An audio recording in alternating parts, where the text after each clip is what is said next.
Welcome to my channel Bhavani ఇంటి విలువలు.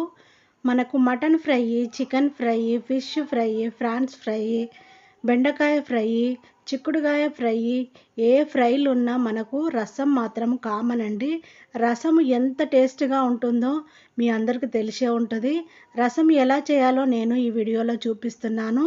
నా ఛానల్ సబ్స్క్రైబ్ చేసుకోండి, బెల్ సింబల్ వస్తుంది, దానిపైన క్లిక్ చేస్తే ఆల్ అనే ఆప్షన్ వస్తుంది. టమాటాలు ఒక హాఫ్ కేజీ తీసుకున్నాను.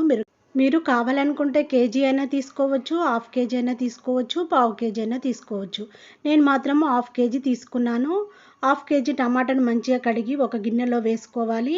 1 స్పూన్ వరకు కారం పొడి, 1 స్పూన్ వరకు ఉప్పు, హాఫ్ స్పూన్ వరకు పసుపు, ఒక చిటికెడంతా చింతపండుని వేసుకొని తగినన్ని వాటర్ని వేసుకొని స్టవ్ వెలిగించుకొని గిన్నెను స్టవ్ పైన పెట్టుకొని టమాటాలను మంచిగా ఉడికించుకోవాలి. టమాటాలు ఉడికిన తర్వాత చల్లగా చేసుకోవాలి. చూపిస్తున్నాను చూడండి. ఇప్పుడు టమాటాలు మంచిగా ఉడికిపోయి మనము చల్లగా చేసి పక్కన పెట్టేసుకున్నాము. ఇప్పుడు మిక్సీ కప్పు తీసుకోవాలి. మీరు చేయితోనైనా పిసికి చారు చేయొచ్చు. ఇలా మిక్సీ కప్పులో వేసుకొని చట్నీలా చేసుకొని మనం రసంలో కలుపుకుంటే టేస్ట్ చాలా బాగుంటుంది. పిల్లలు కూడా చాలా ఇష్టంగా తింటారు. ఇలా చేసుకొని చూడండి. మనకి ఏది వేస్ట్ అవ్వకుండా చాలా బాగా వస్తుంది. టమాటాలు మొత్తము మిక్సీ కప్పులో వేసుకొని మూత పెట్టేసుకొని మిక్సీ పట్టుకోవాలి. చూడండి, నేను చూపిస్తున్నాను. టమాటా ఎంత గ్రేవీ లాగా చిక్కగా అయిందో ఇప్పుడు రసంలో కలిపేసుకోవాలి. రసం కూడా చాలా టేస్ట్గా ఉంటుంది. వేడి అన్నంలో మనం ఏ కర్రీ చేసుకున్నా, ఏ ఫ్రై చేసుకున్నా, ఆలు ఫ్రై చేసుకొని, చామగడ్డ ఫ్రై, మనము కర్రీస్ పక్కనే కాదండి, ఇడ్లీలోకైనా, దోశలోకైనా, వడలోకైనా ఈ రసం చాలా టేస్ట్గా ఉంటుంది. ఇప్పుడు స్టవ్ వెలిగించుకొని గిన్నెను స్టవ్ పైన పెట్టుకొని రసాన్ని మంచిగా మరిగించుకోవాలి. కావాలనుకుంటే మీరు మిరియాలు కూడా దంచి వేసేసుకోవచ్చు.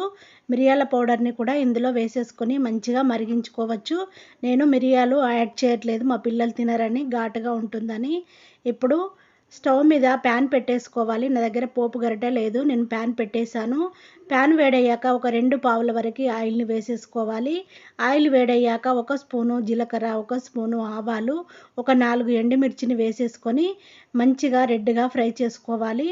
ఇప్పుడు మనము వెల్లిపాయలని పొట్టు తీయకుండానే కచ్చాపెచ్చగా దంచి పక్కన పెట్టేసుకోవాలి. ఫ్రెష్గా అప్పటికప్పుడే దంచుకోవాలి.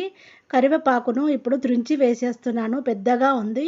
కరివేపాకును వేసేసుకొని మంచిగా ఫ్రై చేసుకోవాలి. ఇప్పుడు మనము దంచి పెట్టుకున్న వెల్లిగడ్డ ముద్దని వేసేసుకోవాలి.